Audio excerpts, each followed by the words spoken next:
Hey everyone, it's Heidi from 6 Items or Less. We are so excited to see you. New year, new cycle, new 6 Items or Less website. So we wanted to walk you through some of the cool new stuff that we've programmed in. Here's the website. You still can post all your blogs here. We've added a discussion feature here on the right navigation so you can start discussions. So that's a little bit new, but that should be pretty intuitive. Let me show you some of the stuff that we think is kind of cool that you may not have seen on other websites. I'm going to click through to on the profiles. This is Wilhelmina, my alter ego during the testing phase. Over here, what you're going to see is this functionality called My Wardrobe. When you register with 6 Items or Less, we're asking you to upload an image of each of your 6 items and tell us 2 things about it. Tell us what kind of item it is and what the primary color is of that item. Your photographs will show up on your profile, and the reason we're asking for the type of item and the primary color is if there's another Sixer that has 2 or more items that are exactly the same item and color, they're going to show up on your profile as a similar Sixer. So right now I only have one similar Sixer. I could have 10, I could have 15, I could have 2. They'll all show up here depending on what other people enter as their types of wardrobe.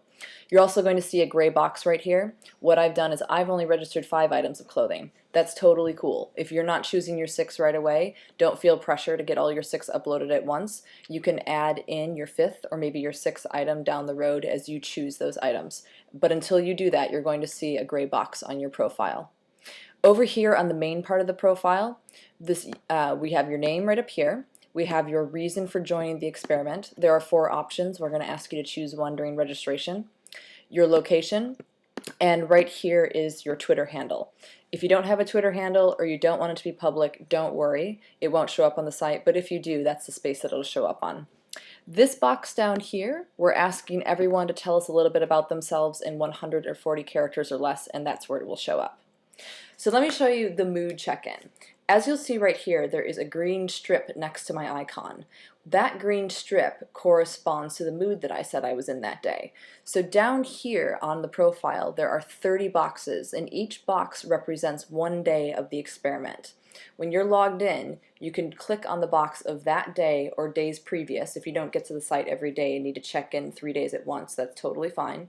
And what will happen is when a user comes to your profile, they can click on that day, and it will show them exactly what you wore that day, what mood you are in, and also a few comments. So you can write comments on your mood check-in as well. So on this one, I was feeling pretty good, and when you check the mood, I'm feeling pretty good, that will turn your profile green. There are 7 options of moods, and each option corresponds to a different color. There's also an option on it called the wobble. If you go through the experiment and you don't stick to your 6 items that day, it'll give you a black strip, and that'll be on your check-in as well. So this one I'm feeling pretty good. I checked in, it turned it green, and then my strip turned green as well to correspond with that.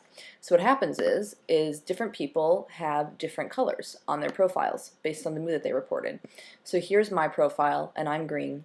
But test 2 down here has a yellow profile, and that's because that person reported a very happy mood that day, whereas this Sixer down here called back did purple, and purple corresponds with the I'm feeling zen profile, and that's why that purple strip is showing up next to that person's icon. They'll change with every check-in that you do, and they will correspond with the latest mood that you've checked in with. Let me show you something on back. If you are a repeat Sixer, if you were in our original group that did the original experiment from in the summer of 2010, then you will get a little star next to your icon there, and that will show up. Let me show you one more thing, and then we're done, and this is the Sixer roster. When everyone registers, we're going to ask you where you are, and we are going to plot where you are on the map here. So hopefully in a couple of weeks this map will be completely filled up with Sixer icons, and then you can come in and search the map based on city, country, gender, age, or what the moods are that are being reported by the different Sixers. So it's kind of cool. You can kind of see what the community is all about, how big the community is, where people are from, and check it all out here on the roster page. I think that's it for now. Just a note, we're in beta. We're building this site, and it's not going to be perfect. There's going to be creaks, and it's going to need some tweaks. So please bear with us and help us out. If you see some things that aren't working totally perfectly, or you think something could work better, please let us know. We are so excited. We hope to see you on the site. The new cycle launches, registration launches on the 3rd of January, and the cycle starts on the 10th. And you need to absolutely be registered by January 10th because we cut off registration then. All right, take care. We'll talk to you soon. Bye.